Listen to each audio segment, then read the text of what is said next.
Hello hello everyone, good morning. তো আজকে আমাদের এখানে লাস্ট দিন। দেখো সকাল সকাল উঠেছি, উঠে স্নান হয়ে গিয়েছে আমার। আর এখানে দেখো এই যে মেয়ের জন্য খাবার বানাচ্ছি। এখানে ডিম সিদ্ধ করে রেখেছি। মেয়ে দেখো এখানে ঘুমাচ্ছে, মেয়ে ঘুমাচ্ছে। আর এখানে মেয়ের জন্য এই খিচুড়ি বানাচ্ছি, ডিম সিদ্ধ করে নিয়েছি। তো দেখো আমাদের দুজনের জন্য ম্যাগি বানিয়েছি।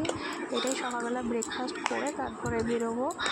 তো চলো ব্রেকফাস্টটা করে নিই। কই আয়না দেখে দেখে মাথাটা আঁচড়াও। আয়নায় আয়নায় তাকিয়ে তাকিয়ে নামতে হবে না। তুমি ওখানে উঠেছো কেন? সাজবে বলে উঠেছো, সাজো না, নামতে হবে না।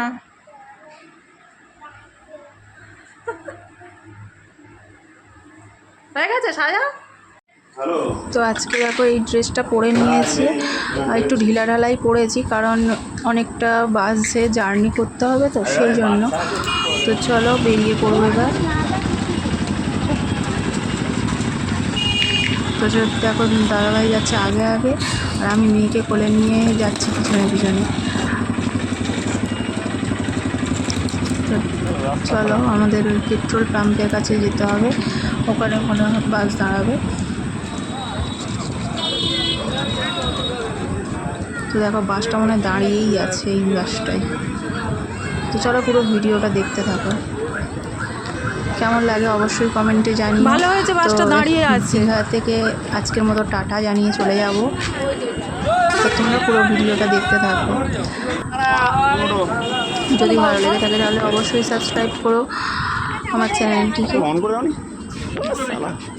চলো আর করতে হবে না, সব অন করেছিল। তো দেখো বাস আমাদের ছেড়ে দিয়েছে, দিয়ে এখন ওল্ড দীঘায় ছিলাম আমরা, তো ওখান থেকে নিউ দীঘা হয়ে তারপরে যাবে।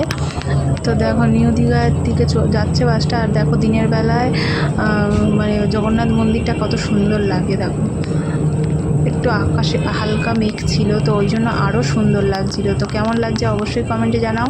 তো আজকের মতো দীঘাকে এখানে টাটা জানিয়ে বাড়ি যাচ্ছি। ঘুরতে যাব কতই আনন্দ ছিল মনে। তো এবার ঘোরা তো কমপ্লিট, এবার বাড়ি ফেরার পালা। তো পুরো ভিডিওটা তোমরা দেখতে থাকো, আর যদি ভালো লেগে থাকে তাহলে অবশ্যই আমার চ্যানেলটিকে সাবস্ক্রাইব করো। তো দেখো এখনকার মতো দীঘাকে টাটা জানিয়ে বাড়ি ফিরতে হবে।